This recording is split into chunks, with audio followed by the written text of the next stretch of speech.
यहाँ पर इकट्ठे होने का मकसद हम सब एक है, पाकिस्तान के लिए एक है।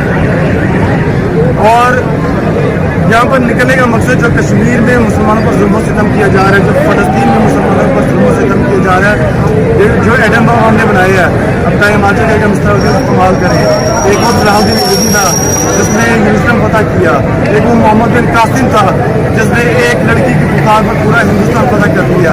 और आज हमारे सामने हमारी माएँ बहनें बच्चे सुबह आ रहे हैं और हम कुछ नहीं कर पा रहे क्योंकि हमारे ऊपर नाअहल हुक्मरान मुकर्रर है। तो हमने पाकिस्तान मरकज़ी मुस्लिम लीग को आगे लेके आ रहे हैं। जब हम अपने बच्चों को इंजीनियर बनाना चाहते हैं, डॉक्टर बनाना चाहते हैं, हम अपने इदारे भी उस तरह के मुंतखब करते हैं। और जब हुक्मरानों को मुंतखब करने का टाइम आता है तो हम गली के बदमाश, पैसे ऐसे लोग खरीदने वाले जिन्हें सिर्फ अपने पैसे से मतलब है, पाकिस्तानी अवाम से मतलब नहीं है।